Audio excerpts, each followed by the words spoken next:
Thanks everybody for coming to this workshop on Biden's big spend, Is Neoliberalism Over?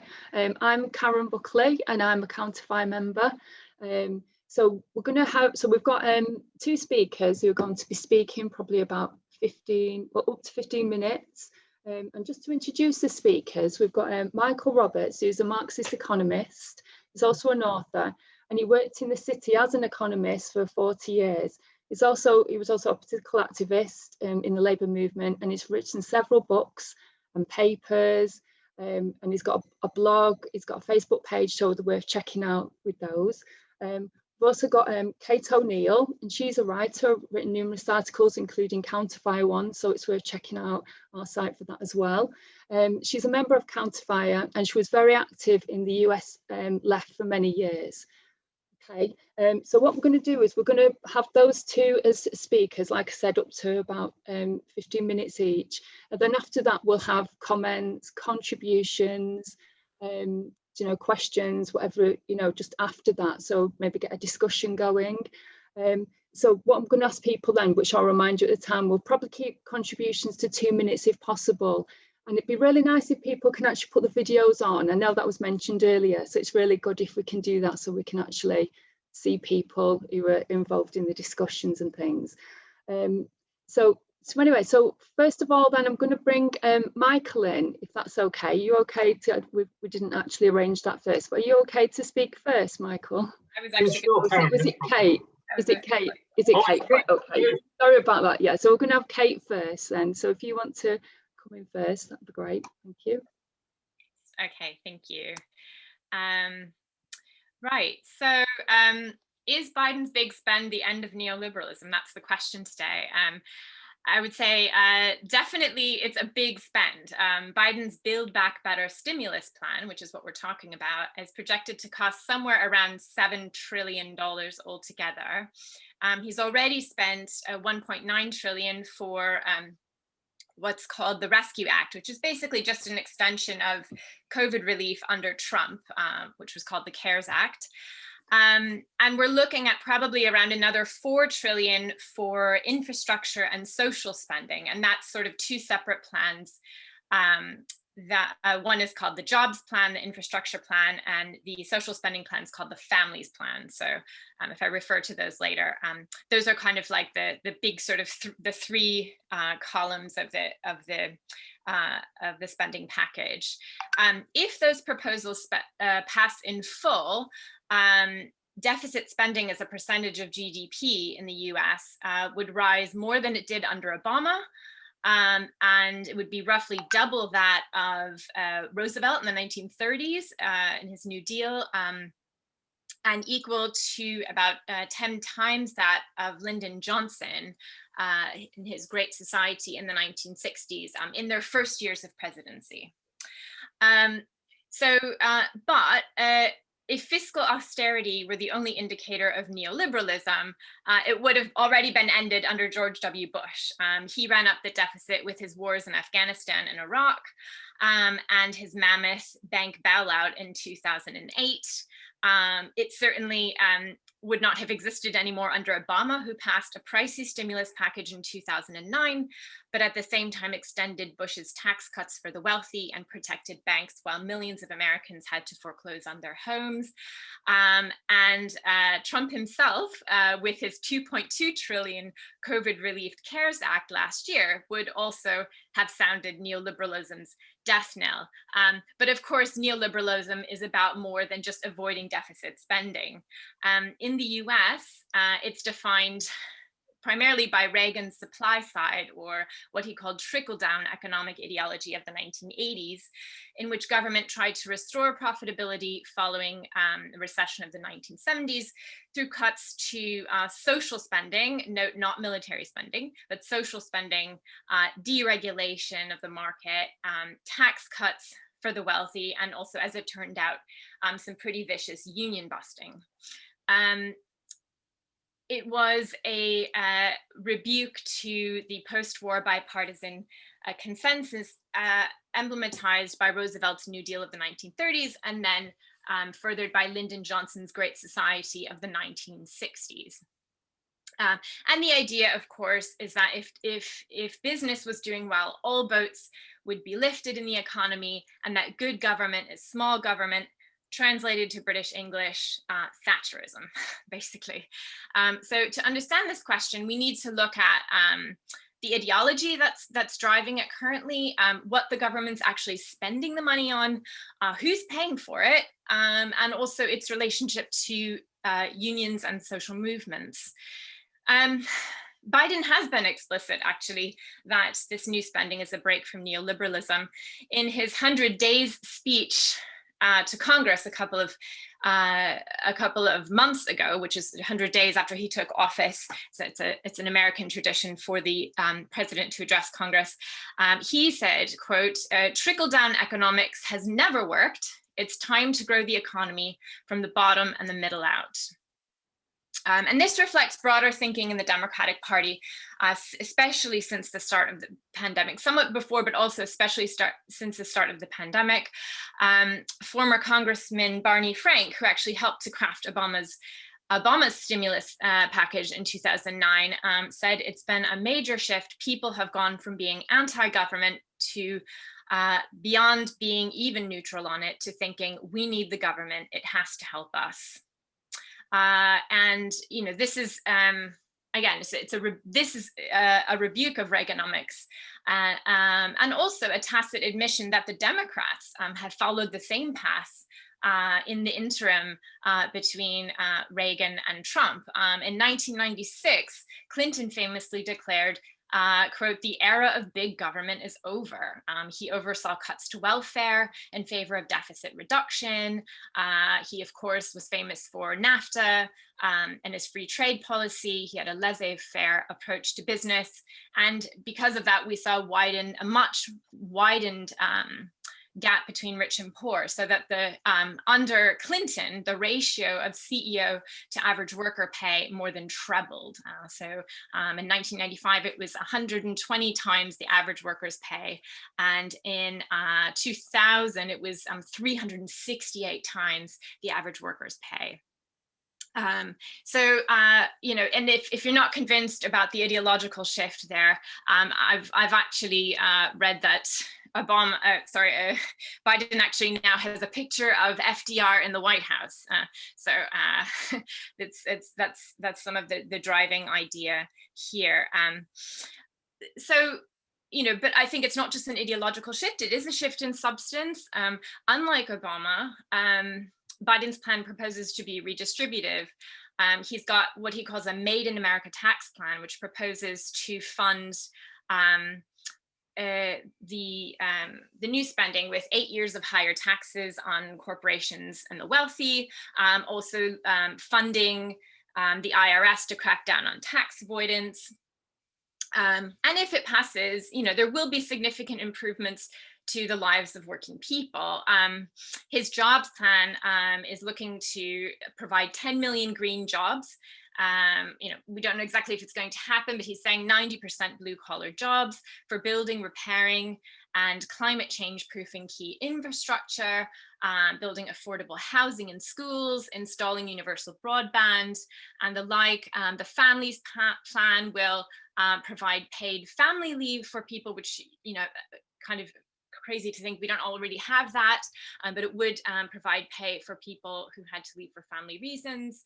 And provide universal preschool for children from the age of 3 years. So these are big reforms that are being proposed. Also, alongside of the Building Back Better, it's also worth noting that the administration is also promoting a reform to labor law, which is called the Protecting the Right to Organize Act, the PRO Act. If it passes, it will be easier to form a union and bargain collectively. Also, unlike FDR, whose New Deal discriminated against Blacks and other minority groups for housing, unemployment, and pension benefit, Biden's plan explicitly seeks to redress these inequalities. So there are specific funds being put out for relief for minority farmers, clean energy projects targeted for disadvantaged communities, funds for Black colleges, etc. And then it's also, again, worth noting that alongside of the Building Back Better, the Democrats are also trying to pass legislation called For the People Act, which you've probably heard about. It's been in the news a lot, which would basically restore the Voting Rights Act, which has, basically been virtually unenforceable since a Supreme Court ruling in 2013. And unlike Clinton or Obama, really, there's some refreshing willingness to act unilaterally. So Biden has passed the most executive orders since Roosevelt, 60, and there's actually one he's considering now related to sort of an antitrust kind of executive order. The Democrats have also signaled a plan to use special measures in the Senate called reconciliation to bypass the filibuster, which requires 60 votes and Republican support for the policies. And they're trying to actually pass Build Back Better with only Democratic votes. So there's some plan to do that if need be. And also, I think we start to see from Biden some use of the bully pulpit, which I think we haven't seen enough of. People are quite frustrated that Obama didn't use it enough. For example, he's gone on national tour in support for his infrastructure plans, etc. So with these changes, I think after 50 years of neoliberal religion in Washington, it's not surprising that the liberal news has been gushing. There've been a lot of gushing headlines about the Biden sort of the new Biden sort of New Deal. Kind of headlines you see are things like, will Joe Biden take his place alongside FDR and LBJ? That was from CNN. The New York Times had a column saying Joe Biden is a transformational president. In the Atlantic, welcome to the new progressive era. So there's this kind of sort of gushing talk about it. But the left in the US, though, I think is quite clear that there are some really big limits to this plan, although it is significant.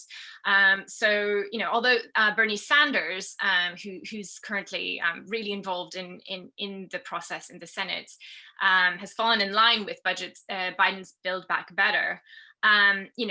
What it's proposing is absolutely nothing near the transformation that he was proposing during the presidential campaign. So the Green New Deal was estimated to cost over 17 trillion in transformational changes. His Medicare for All, his single payer health system was supposed to cost around 16 trillion.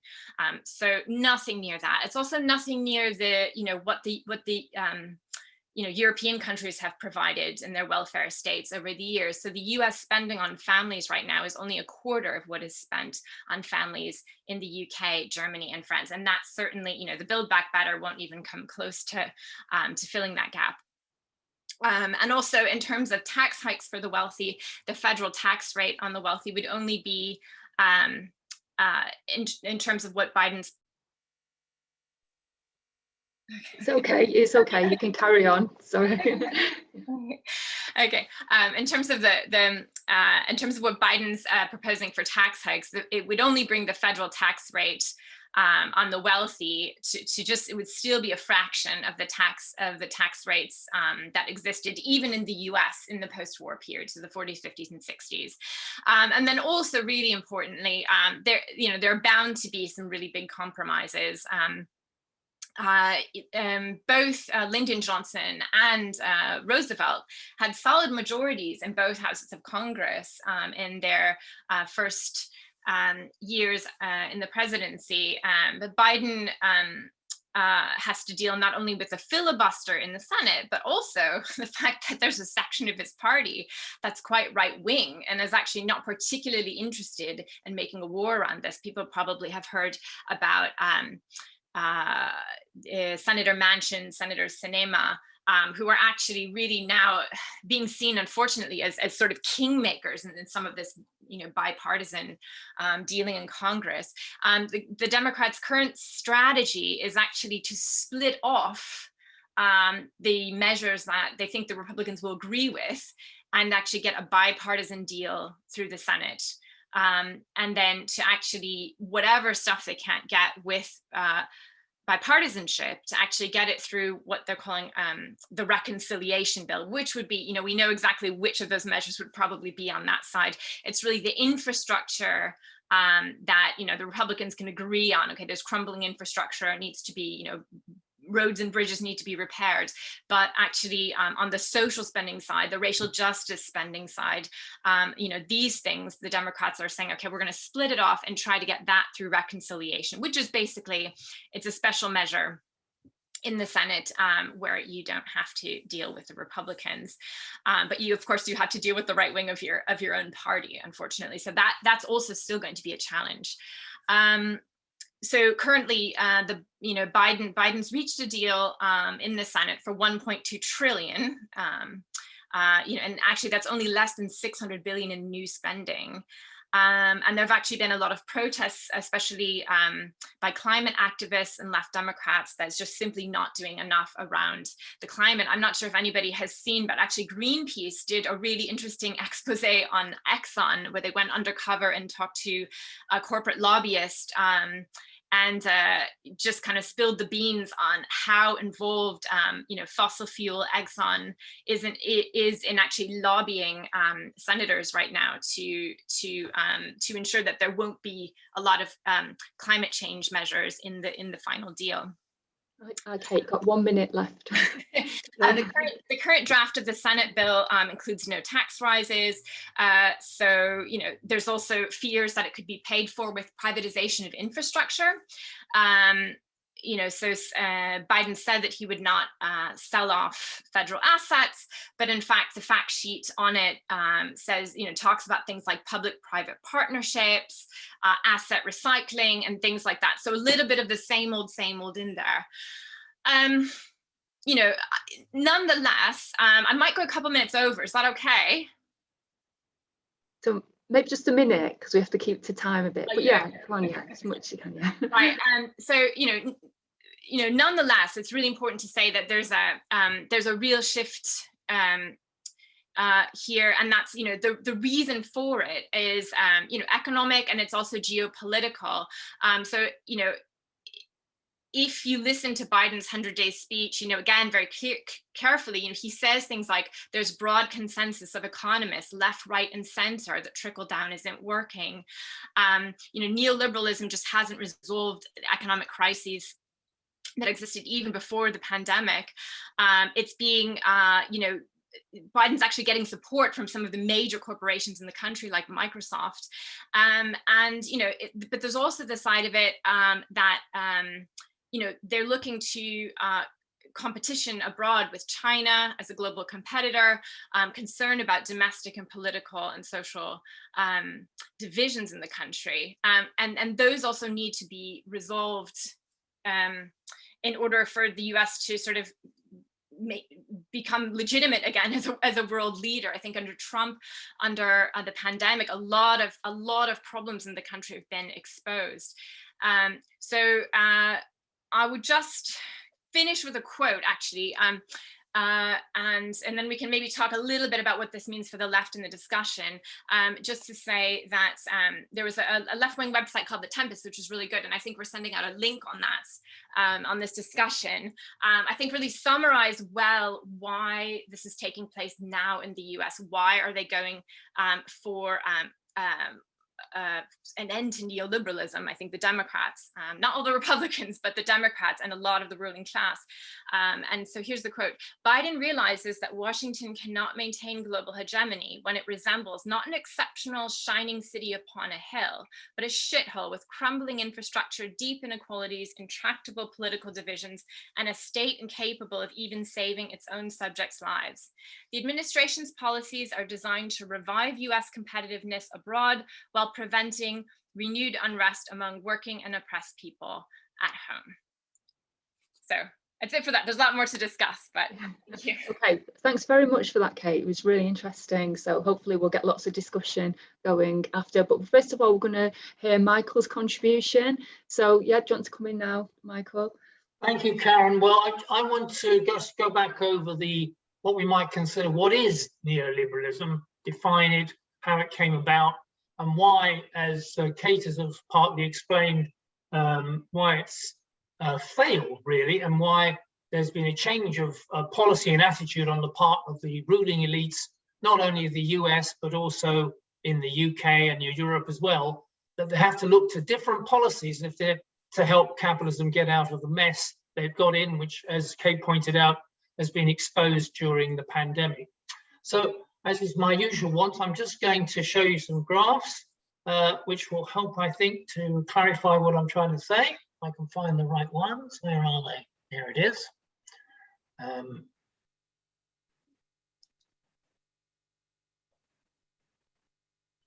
So, is neoliberalism over?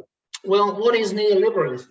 For me, I think we'd have to say there are a number of ingredients that make up this policy. Firstly, that is the idea in economic terms of laissez-faire. In other words, market rules.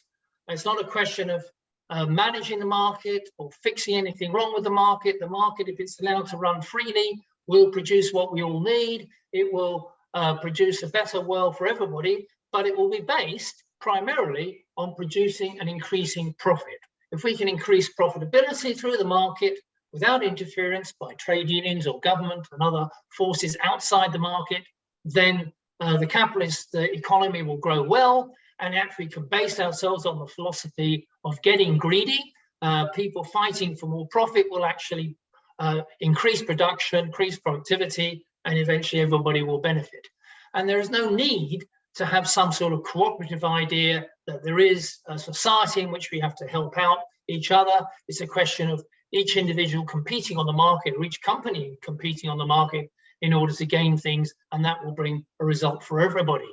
There is no society, as Margaret Thatcher said when she was ruling during the 1980s. There is only the economy and individuals, and the individuals' competitive drive through looking for profit, trying to get greedy through the market will produce a better society. And primarily, we want to keep the government small. We don't want a large state. We don't want to interfere not only in the market, we don't want to spend a lot on welfare and other state projects, apart from the very basic necessities, as Kate has correctly pointed out, of massive military spending, a militarized police force, and other things which protect the state, protect the market, protect the owners of the means of production. And that, therefore, we want to keep the state small. We don't want to be spending more than is being raised in taxation, and we want to keep taxation down. And there is no alternative to this if we're to get the economy to work right. As Margaret, our hero of neoliberalism, said in the 1980s, Tina, there is no alternative to austerity, otherwise there will be a collapse in the economy. And that means the market's got to be free. We shouldn't really have any monopolies. And that particularly means that primarily we shouldn't have any monopolies over labor. So we shouldn't have unions that could control the labor force, can boost wages against the interests of profit. And we shouldn't have regulations in the markets. There should be free movement. People should be able to buy, sell, intervene in the market just as they please without any interference with the state. So speculation in the stock market, the bond market is all good news. A bank should be able to do whatever they want. And we know what that led to in 2008. And that is the way in which we should organize the economy and society. And as Kate mentioned, we want to keep taxation right down, what is called trickle-down economics. You see, if the taxes are low, that means there's more profits for the people who are not paying so much tax. They will employ more people. This will trickle down to the wages and employment and conditions for everybody else. So it'll all be led by the owners of the means of production. And as long as they're making more and more profit, then the rest of us will benefit. That is the philosophy, the ideology of neoliberalism. And then beyond the nation, there is the idea of globalization. We need free trade and free competition globally as well. And we should allow the big multinationals in the world to expand as they see fit, without regulations being imposed by other countries upon their flow of capital, and that they should be able to exploit the workforce in the global south, as it's now called, to maximize profit, which can then flow back to everybody apparently, but of course mainly and inevitably to the big multinationals. So globalization is also another feature of the ideology of neoliberalism. But what neoliberalism isn't, I think we should make this clear, it's not a new form of capitalism. Capitalism is the same as it always is. It's production for profit, the exploitation of labor to create profit for the owners of the means of production. What it is different policy within capitalism. And the elite will change its economic and social policy and its general geopolitical plan according to whether it's producing enough profit or not. The problems with growing profitability with one particular range of policies, then it will, over a period of time, look for an alternative.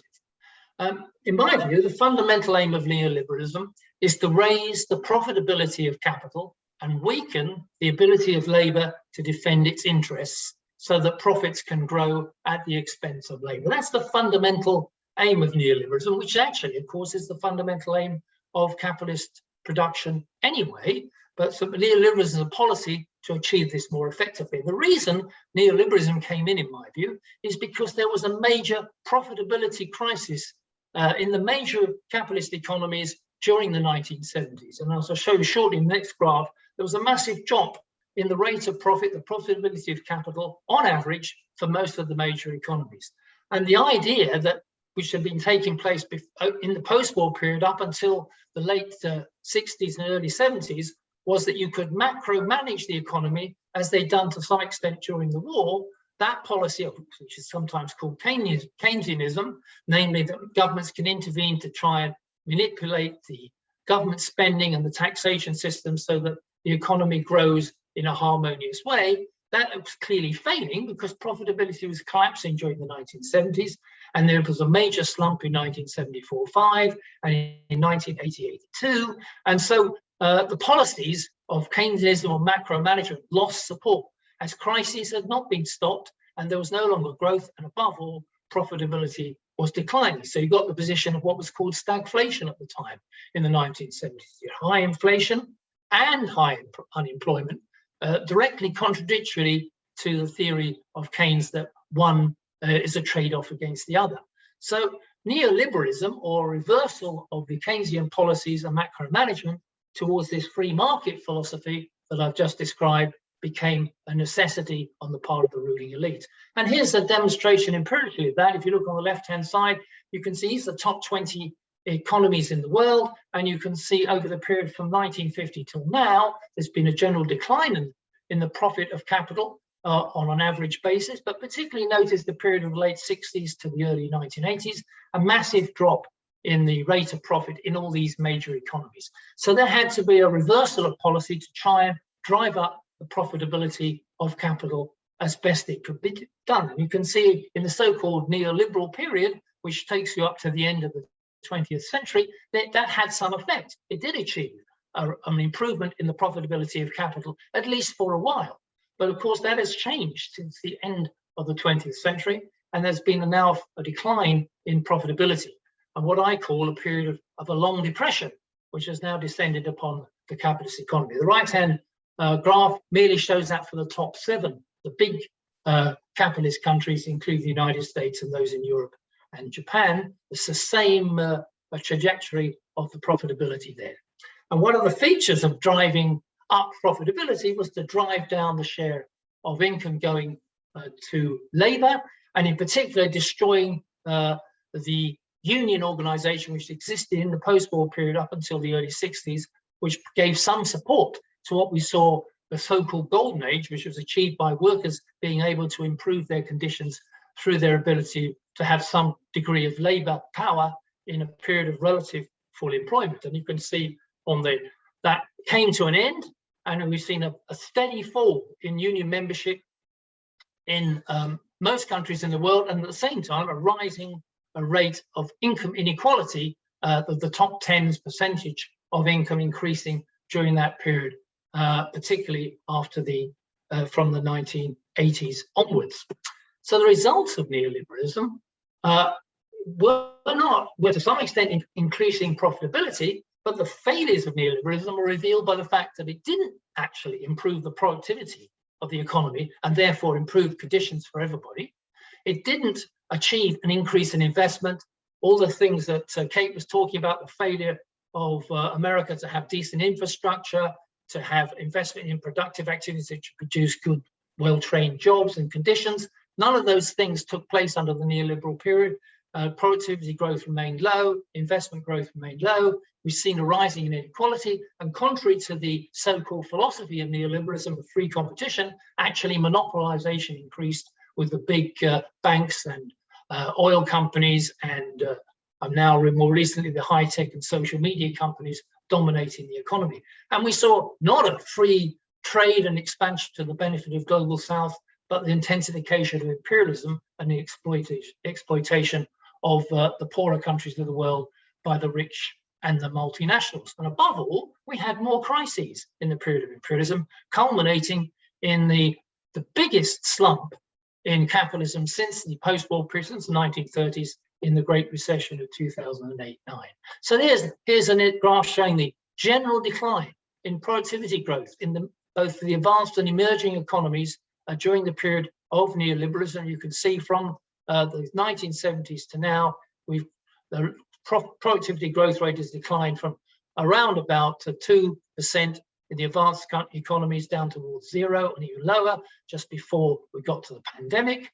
We can see, if we look at that, behind that lies a failure to invest in productive activities, which again you can see was relatively high in the 1970s. 26% of GDP was the average investment rate, and now we're down to 20%. You'd say, well, that's 26 to 21, that's not very much, but that means a 20% drop in the investment rate going in the major economies over that period of time, and therefore an equally reduced growth in productivity and prosperity for the population as a whole. And as I said before, grotesque increase in the inequalities that have existed in the major economies. This is the latest figure from Credit Suisse's Global Wealth Report, which is about wealth, not about income. It shows that in the world, about 56 million people, adults, or about 1% of the world's adult population, own 45 or 46% of the world's personal wealth. There's a massive, grotesque inequality of wealth. And if you look at the bottom of this pyramid, nearly 3 billion people, or 55% of the world's adult population, have virtually no wealth at all. Nothing at all after the debts are taken into account. So there is a tremendous inequality of wealth, which has been increased during the neoliberal period. And poverty has increased. The absolute number of people living in extreme poverty has been rising since 1997.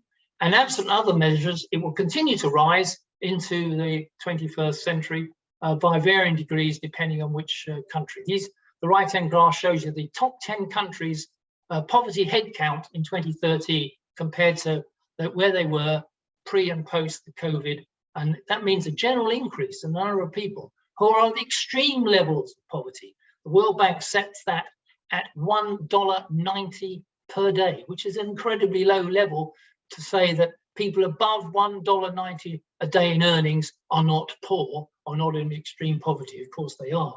Even with higher estimates or higher bar thresholds like $5 a day, there's billions, possibly between 3 to 4 billion people still poor in the world by that measure. And we've seen, as I argue, more centralization. The Economist has found in the last 20 years, 2/3 of industry have become more concentrated.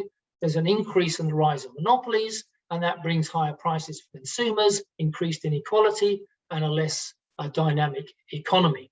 So increasingly, vast swathes of the economy are controlled by smaller groups of companies who control the market and take the biggest chunk of the profit and therefore decide our lives by their decisions.